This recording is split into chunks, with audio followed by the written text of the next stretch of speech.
جن لوگوں کی یہ شکایت ہے کہ دین بہت مشکل ہے, صحیح ہے. کیا جو مائیں بچے پیدا کرتی ہیں یہ کام مشکل نہیں ہے؟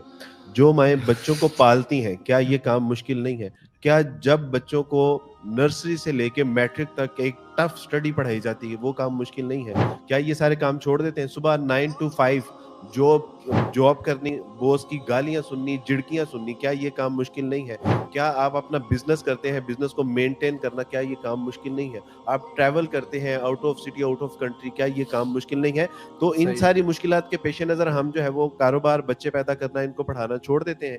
اللہ کا دین کیوں؟ یعنی جو دین ہمیں دنیا اور آخرت کی کامیابی اور کامرانی دے رہا ہے, اور دین پھر ایک چیلنج بھی دے رہا ہے کہ ان دین یسرا, کہ یہ دین تو ہے ہی آسان, ہم اس کو کس بنا کے اوپر چھوڑ سکتے؟ مجھے یہ بات ایک لمحے کے لیے تصور کر لیجئے کہ دین مشکل ہے. ان مع العسر یسرا, اللہ سبحانہ و تعالیٰ کا بتایا ہوا ایک اصول ہے کہ ہر مشکل کے بعد آسانی ہے. اگر اس دنیا میں ہم نے مشکل جھیل لی تو کیا آخرت کی جو ایک اینڈ لیس لائف ہے اس میں کیا عافیت اور آسانی نہیں ہے؟ ہمارا ایک بچہ, نیو مسلم کلاس ہو رہی تھی ہماری, تو پتہ چلا کہ وہ پڑھ نہیں رہا. تو میں نے کہا کہ آپ کیا کرتے ہیں؟ انہوں نے کہا کہ جی میں جاب کرتا ہوں. کتنے گھنٹے کی؟ انہوں نے کہا کہ میں تقریباً کوئی 15-16 گھنٹے جاب کرتا ہوں میں. تو میں نے کہا اس سے کیا, یعنی آپ کی ارننگ کیا ہے اور کیا اس سے سہولیات؟ کہتا ہے کہ کوئی سہولیات تو نہیں ہے, 3 وقت کا کھانا ہے, گھر کا کرایہ ہے, بجلی کا بل ہے, یہ چیزیں ساری میں پوری کر سکتا ہوں. تو میں نے کہا کہ اگر 3 وقت کا کھانا, مکان کا کرایہ, بجلی کے بل, اگر یہ چیزیں پوری کرتے ہیں اور 16 گھنٹے پے کرتے ہیں, اور جنت کے لیے آپ آدھا گھنٹہ بھی اگر نہیں نکال سکتے, تو پھر اس کا مطلب ہے کہ دین مشکل نہیں ہے, ہم نالائق لوگ ہیں. اسلام قبول کرتے سار ہی جو ہے وہ, ایک بچی نے پوچھا کہ عبدالواس بھائی میں نے نا برقع کیا اور یہاں اس نے جو ہے وہ ٹائٹ کرنے کے لیے اس کے اندر الاسٹک ڈالا, تو اس نے کہا کہ ایک بار میرا وہ جو ہے نا وہ بازو کا کپڑا نیچے ہو گیا تھا, تو مجھے اتنی حیا آئی کہ اگر اللہ نے مجھے پوچھ لیا تو میں کیا جواب دوں گی, لہٰذا میں نے الاسٹک ڈال لیا کہ اب میرا بازو اوپر بھی ہو تو نیچے نہ ہو.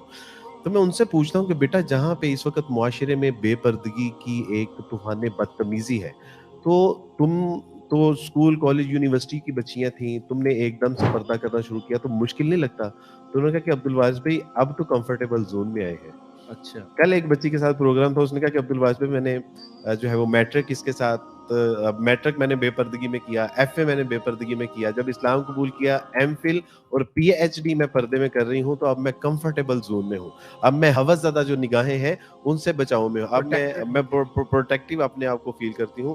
تو میں نے کہا کہ اصل میں تو الحمدللہ ان کو سمجھ میں آئی ہے کہ آسانی کیا ہے, اور ہماری بچیاں جو پردہ نہیں کرتی وہ شاید سمجھتی ہیں کہ ہم شاید پردہ کریں گی تو لیمیٹائز ہو جائیں گی, ہم آئسولیشن میں آ جائیں گی. اسلام نے ہمیں اسلام کے مطابق زندگی بسر کرنے کے جو اصول بتائے ہیں, اگر ہمارے کہیں ذہن میں یہ بات ہے کہ وہ مشکل ہے, تو اللہ سبحانہ تعالیٰ نے فرما دیا کہ ہم نے انسان کی استطاعت سے زیادہ بوجھ اس کے اوپر ڈالا ہی نہیں, امپاسبل, یہ ہو ہی نہیں سکتا. تو یہ ہمارا ایک غلط جو ہے وہ ایک نظریہ بن چکا ہو ہمارے ذہنوں کے کسی خانے میں, یہ بات سب کانشیس میں سٹور ہو گئی ہے کہ دین مشکل ہے. واللہ یہ دین مشکل نہیں ہے, اور اللہ سبحانہ تعالیٰ کی دی ہوئی تعلیم ہمارے لیے مشکل ہو ہی نہیں سکتی. کسی وجہ سے اگر ہمیں یہ لگتی ہے کہ یہ مشکل ہے, تو اس مشکل کے بعد اللہ سبحانہ تعالیٰ کی توفیق سے بہت بڑی آسانی آنے والی ہے.